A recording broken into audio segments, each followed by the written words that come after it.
I came home from Sunday service to find my cousin DeAndre sitting on my front porch with a bottle of champagne and 2 suitcases. Before I could even ask what was going on, he smiled that sneaky smile of his and said, "Congratulations, cousin. I sold your house. We splitting the money 50-50. You're welcome." I stood there in my church dress, holding my Bible, wondering if I'd just walked into the twilight zone. My name is Lorraine Matthews. I'm 68 years old, and I just found out that family ain't always family. But what my cousin didn't know was that Grandma didn't raise no fool, and this house had more secrets than he could ever imagine. Let me back up and tell you how we got here, because this story is too good to rush through. See, I've lived in this house for 42 years. My late husband Marcus and I bought it back in 1982, when this neighborhood was still considered up and coming, and white folks were moving out faster than we could move in. We paid $35,000 for it, which back then was every penny we had saved. Marcus worked double shifts at the steel mill, and I cleaned houses during the day and did people's hair in my kitchen at night. We sacrificed everything for this house. It wasn't fancy, but it was ours. Marcus passed away 6 years ago from a heart attack while he was watching the game. One minute he was yelling at the TV about a bad call, and the next minute he was gone. Just like that. The doctors said it was quick, that he didn't suffer, but I suffered enough for both of us. This house became my sanctuary after that. Every corner had a memory of Marcus. The kitchen where he'd make his famous Sunday breakfast. The backyard where he'd grill and argue with the neighbors about whose ribs were better. The living room where we'd watch our stories together every evening. Now, my cousin DeAndre is my late Aunt Beverly's son. Beverly was my mother's younger sister, and she passed about 10 years ago from cancer. DeAndre and I were never particularly close growing up. He was always that cousin who'd show up at family reunions with a new scheme, a new girlfriend, or a new sob story about why he needed to borrow money. But he was family. And in our family, you don't turn your back on blood. That's what Mama always taught us.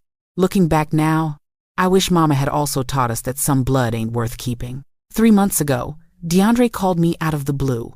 Said he was going through a rough patch. His wife had left him. He'd lost his job at the car dealership, and he needed a place to stay for just a few weeks until he got back on his feet. Now, I'm a church woman. I believe in helping people, so I said yes. I cleaned out my spare bedroom, the one that used to be a sewing room, and told him he could stay there temporarily.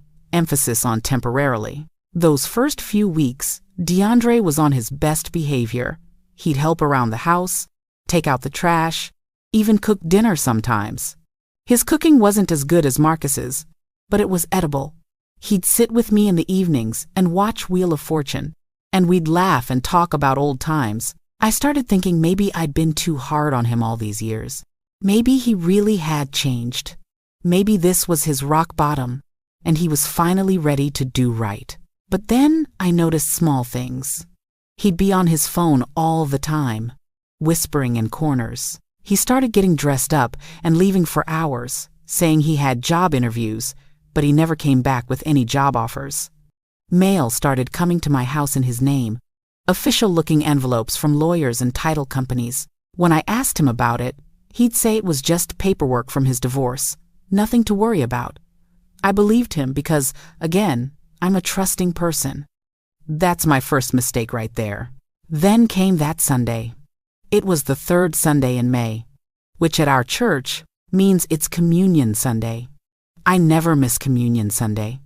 I left the house at 9:30 in the morning, dressed in my purple suit with the matching hat that Marcus had bought me for our 30th anniversary. I told DeAndre I'd be back around 1 o'clock after service and fellowship. He was still in his pajamas, said he wasn't feeling well enough for church. I should have known something was up right then. DeAndre had never been a church-going man, but even a sinner knows you don't miss Communion Sunday. Church was beautiful that morning. Pastor Williams preached about betrayal and forgiveness, specifically about how Jesus was betrayed by Judas, one of his own disciples. He talked about how sometimes the people closest to you are the ones who hurt you the most. I remember sitting there in that pew, fanning myself with the church fan, Thinking about how that sermon was so powerful, I had no idea God was trying to prepare me for what I was about to walk into. After service, I stayed for fellowship like I always do. We had fried chicken, collard greens, mac and cheese, and Sister Patterson's famous pound cake. I was talking to Mother Jenkins about the upcoming church anniversary when my phone started buzzing in my purse. I ignored it at first because you don't answer your phone during fellowship. That's just rude. But it kept buzzing and buzzing. Finally, I excused myself and checked it. 7 missed calls from my neighbor, Mrs. Chen. 3 text messages saying, "Call me now." That's when my heart started racing. I called her back, and she was speaking so fast I could barely understand her. "Lorraine, there are moving trucks at your house. Men are carrying out your furniture." I asked them what was going on, and they said they're doing a move-out for the new owners. "What new owners? Did you sell your house?" I felt like somebody had punched me in the stomach. I couldn't breathe. I told her I'd be right there and ran out of that church so fast I left my pound cake on the table. When I pulled up to my house, I couldn't believe my eyes. There was a big moving truck in my driveway. 2 young men were carrying my dining room table, the one Marcus and I had bought at an estate sale 30 years ago. Another man was rolling out my washing machine. And there, sitting on my front porch like he owned the place, was DeAndre with that champagne and those suitcases. That's when he hit me with that line about selling my house and splitting the money. I walked up to him slowly, still in my church clothes, still holding my Bible. "DeAndre," I said, my voice as calm as I could manage. "What are you talking about?" He stood up, grinning like he'd just won the lottery. "Cousin Lorraine, I've been working on this for weeks. See, I met this real estate investor at the bar, and he was looking for properties in this area. I told him about your house, and he made an offer we couldn't refuse, $250,000. Can you believe it? This old house? I already signed all the papers. The money should hit the account in a few days, and we gonna split it right down the middle. That's $125,000 each. You can finally move into one of them nice senior living communities, and I can get my life back on track." I just stared at him. I didn't yell. I didn't scream. I just stared. Because in that moment, I realized that my cousin had committed fraud. He had forged my signature. He had sold my house without my permission or knowledge, and he actually thought I was going to thank him for it. The audacity, the unmitigated gall. Mama always said DeAndre was special, but I didn't know she meant special stupid. "DeAndre," I said, still calm, "this is my house. My name is on the deed. How did you sell my house?" He waved his hand dismissively. "Don't worry about all them details. I got a guy who knows a guy. He helped me with the paperwork. Said since we're family and you're getting older, it was easy to add me to the deed and then transfer everything. It's all legal, I promise." Legal? He said legal. This man committed identity theft, forgery, and fraud, and he thought it was legal because he got a guy. I took a deep breath, said a quick prayer asking God to help me not catch a case on Communion Sunday, and then I pulled out my phone. "DeAndre, I'm going to give you one chance to fix this. Call whoever you sold my house to and tell them the sale is canceled. Tell them it was a mistake." He laughed. Actually laughed. "Can't do that, cousin. Contract's already signed. Money's already in motion. Besides, why you mad? You getting paid. You can go buy yourself a nice little condo somewhere. This house is too much for you to handle anyway. You should be thanking me." That's when I lost it. Not in a screaming way, but in a, "oh, you really think you slick" way. See, what DeAndre didn't know, what nobody knew except me and my lawyer, was that this house wasn't just a house. When Marcus died, I didn't just grieve and move on. I planned. I prepared.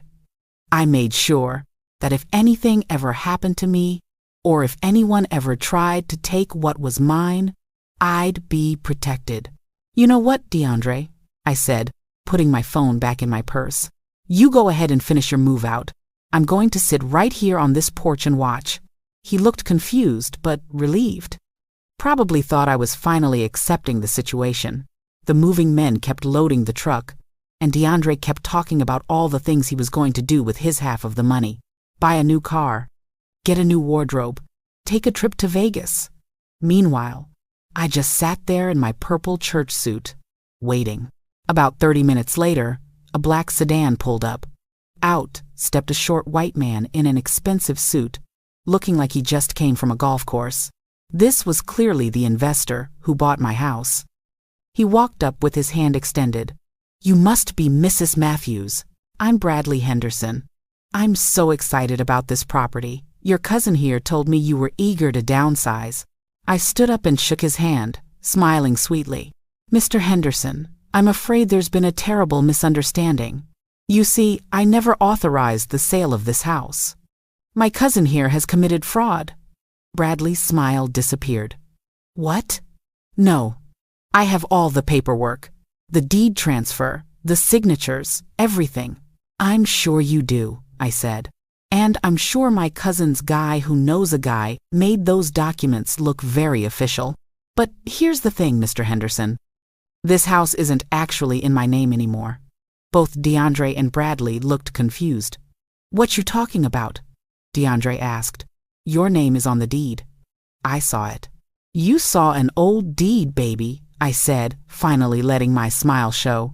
"See, after Marcus died, I did something smart. I transferred this house into a living trust. The Lorraine and Marcus Matthews Family Trust, to be exact. I'm the trustee, but the house itself isn't in my personal name. It's protected. Which means even if you did forge my signature on some fake documents, you didn't actually sell anything, because you can't sell what isn't mine to sell as an individual." The color drained from DeAndre's face. "But the lawyer said—" "What lawyer?" I interrupted. "You mean the notary you paid $50 to at the UPS store? That lawyer?" Bradley Henderson was already on his phone, probably calling his actual lawyer. DeAndre was stuttering, trying to explain, but I wasn't done. "And another thing," I continued. "You mentioned you added yourself to the deed. Well, that's interesting because I checked the county records this morning before church. You know, just in case. And funny thing, there's no record of you being added to anything. Which means you didn't just commit fraud. You committed forgery, identity theft, and probably a whole bunch of other crimes that I don't even know the names for. But I'm sure the police will explain it all to you real good." "Police?" DeAndre's voice went up 3 octaves. "Lorraine, come on now. We family. You're not gonna call the police on family." I pulled out my phone again. "Watch me." That's when he started begging. "Please, Lorraine. I'm sorry. I just needed the money. I got debts. People are after me. I thought I was helping us both. You got this big house, and you're here all alone. I figured we could split it and both be better off. I didn't mean no harm." "You didn't mean no harm?" I repeated. "DeAndre, you tried to make me homeless. You were about to have strange people living in my house, sleeping in the bed I shared with Marcus, cooking in the kitchen where we made our memories. And you didn't mean no harm?" Bradley Henderson ended his call and turned to me. "Mrs. Matthews, I'm very sorry for this confusion. Obviously, if there's any question about the legality of this sale, I want nothing to do with it. I'll have my lawyer contact you to sort this out." He turned to DeAndre. "As for you, sir, you better pray she doesn't press charges. And you better pray I don't sue you for fraud." He got in his car and drove off, leaving DeAndre standing there looking like his whole world just collapsed. Which, I guess it kind of had. "Tell your moving men to put everything back," I said. "Every single thing. And then I want you to pack your 2 little suitcases and get out of my house. You got 1 hour." "Where am I supposed to go?" he whined. "I don't know, DeAndre. Same place you were planning to send me." "Go figure it out." The moving men, who had been watching this whole drama unfold, started unloading the truck without being asked. They knew a mess when they saw one, and they wanted no part of it. Mrs. Chen came out of her house and walked over to me. "Lorraine, you okay, honey?" she asked. "I'm fine now, Mrs. Chen. Thank you for calling me." "I knew something wasn't right," she said. "That boy has been acting suspicious for weeks." I saw him meeting with different people, taking pictures of your house. I almost called you before, but I didn't want to be nosy. Mrs. Chen, in this case, nosy saved my house. I owe you big time. She waved her hand. Girl, we've been neighbors for 20 years. That's what neighbors do. DeAndre came out with his suitcases 30 minutes later. His eyes were red, and he looked defeated. Lorraine, I really am sorry. I know I messed up bad. I was desperate. I looked at him. This man who shared my blood, but clearly didn't share my values. DeAndre, you weren't desperate. You were greedy.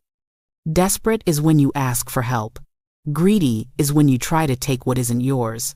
There's a difference. Are you going to call the police? He asked, his voice small. I thought about it for a long moment. Part of me wanted to. Part of me wanted him to face the consequences of his actions. But another part of me, the part that was raised to forgive, that part was struggling. I'm not going to call the police, I said finally. But not because you deserve my mercy. I'm not calling them because I don't want this to be your story.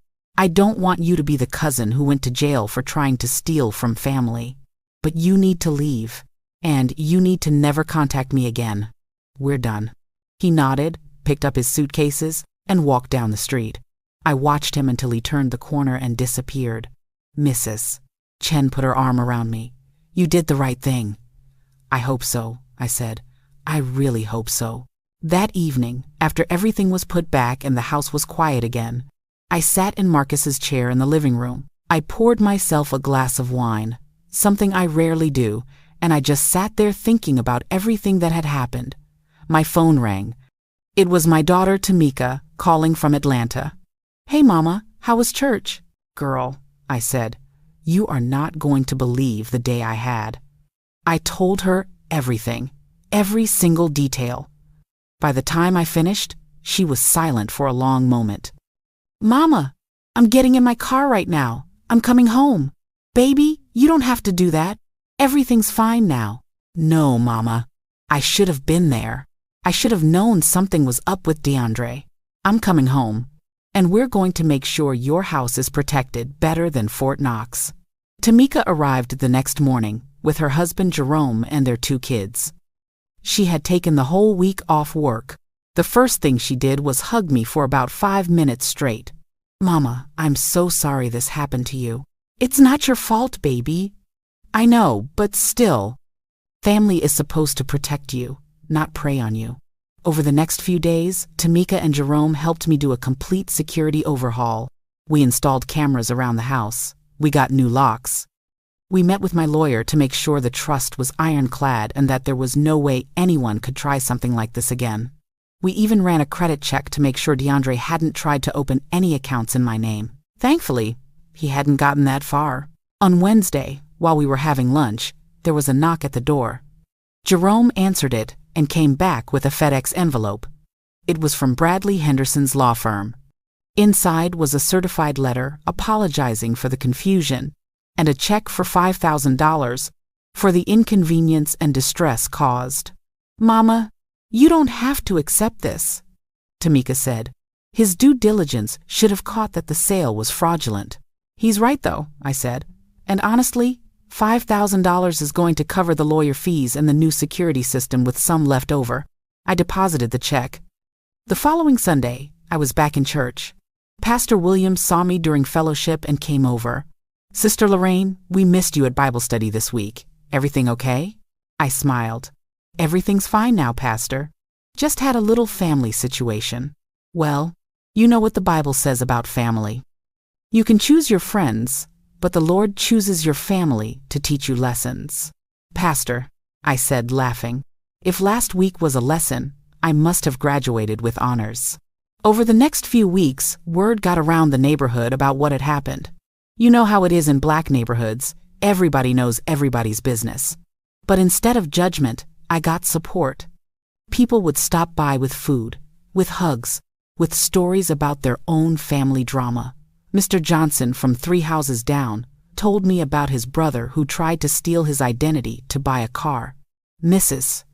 Williams told me about her sister who forged her name on a loan. It made me realize that family betrayal was more common than I thought, and that there was no shame in protecting yourself from people who claimed to love you. One evening, about a month after everything happened, I was sitting on my front porch watching the sunset when a car pulled up. Out stepped DeAndre. My first instinct was to go inside and lock the door, but something made me stay. He walked up slowly, his hands in his pockets. "Lorraine, I know you said never to contact you again, but I needed to see you. I needed to apologize properly." I didn't say anything, just waited.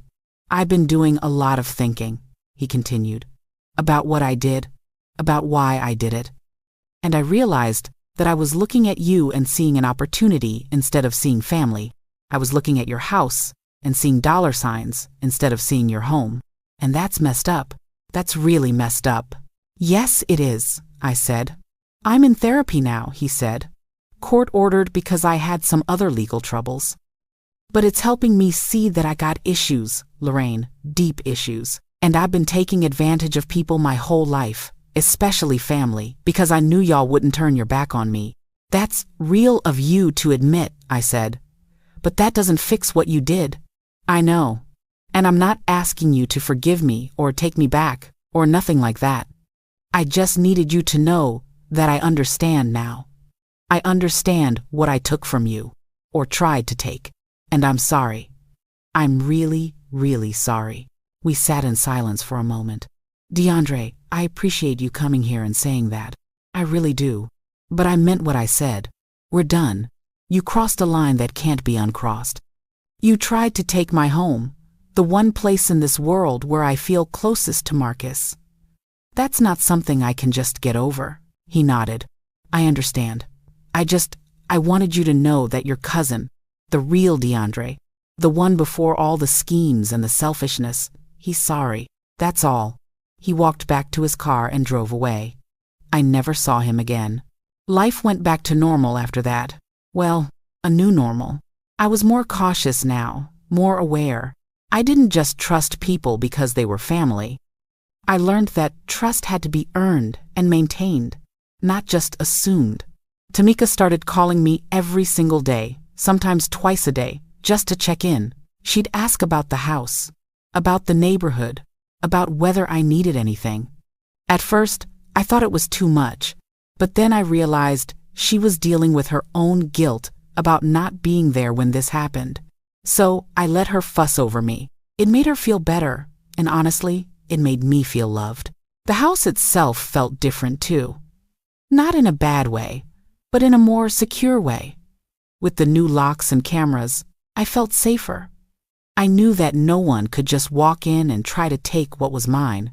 But more than that, I felt a new appreciation for this place.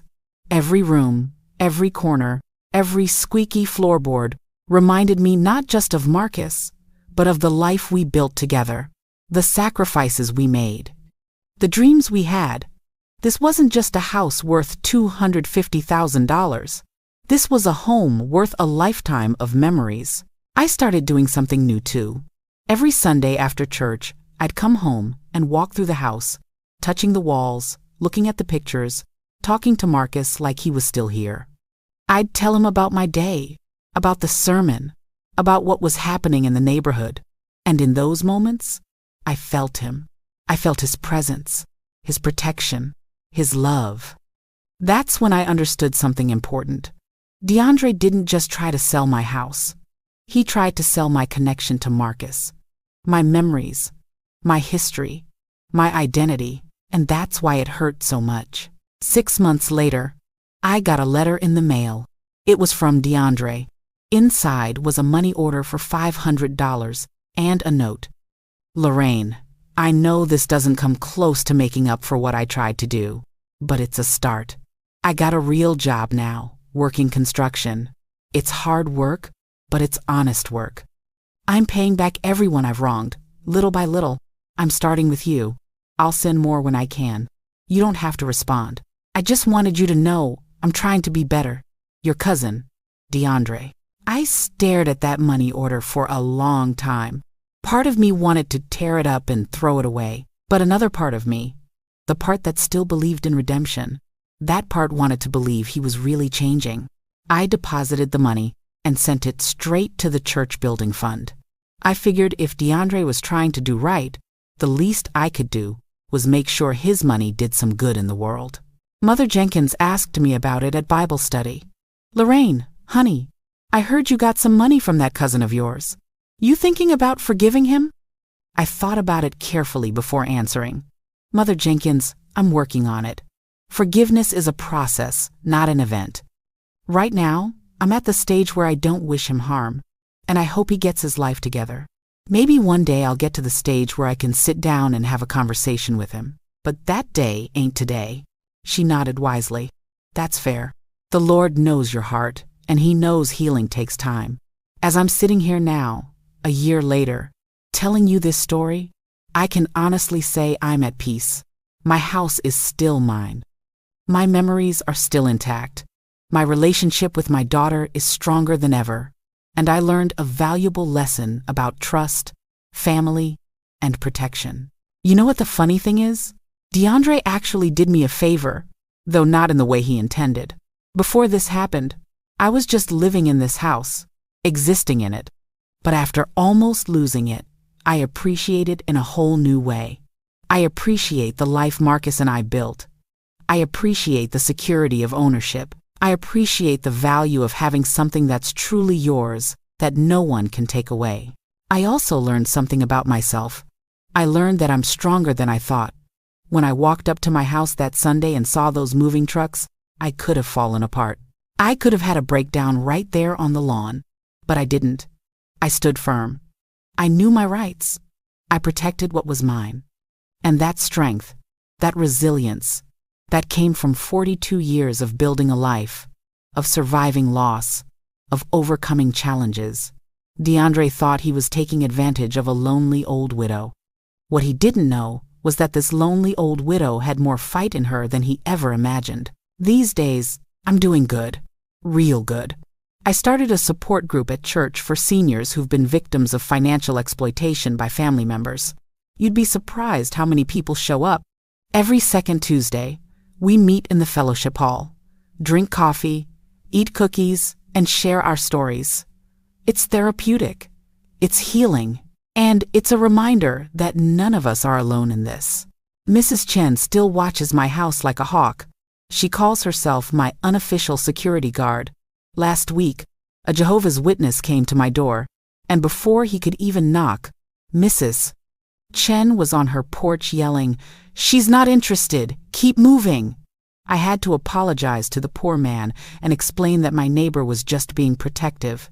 He laughed and said he wished more neighborhoods had people like Mrs. Chen. Tamika and her family visit more often now. They come down at least once a month, sometimes more. The kids love playing in the backyard, the same backyard where their grandfather used to grill. Jerome installed a new grill back there, and now he and I have arguments about whose ribs are better, just like Marcus used to argue with the neighbors. It's nice. It's full circle. It's home. I never heard from DeAndre again after that letter, and I'm okay with that. I hope he really is doing better. I hope he really is in therapy and working on his issues. I hope he learned that you can't build your future on other people's foundations. But whether he did or didn't, whether he changed or stayed the same, that's between him and God. My job isn't to save him or change him. My job is to protect myself and my peace. So here I am, sitting on my front porch on a beautiful Sunday afternoon, watching the neighborhood kids play, waving at the cars that pass by, feeling the sun on my face, and thanking God for protection, for wisdom, and for the strength to fight for what's mine. This house, with its creaky floors and old pipes and memories in every corner, is still standing. And so am I. My cousin tried to sell my house while I was at church. But what he didn't know was that you can't sell what's protected by trust, love, and 4 decades of determination. And you definitely can't sell what's covered by prayer. Because that Sunday morning, while I was sitting in that church pew listening to Pastor Williams preach about betrayal, God was already working it out. He always does. You just got to have faith and know your rights. Amen to that. Like this video if it touched something in you. Subscribe if you want to hear more stories about what it means to be human, to be family, and to choose love even when it's complicated. I'll see you next time.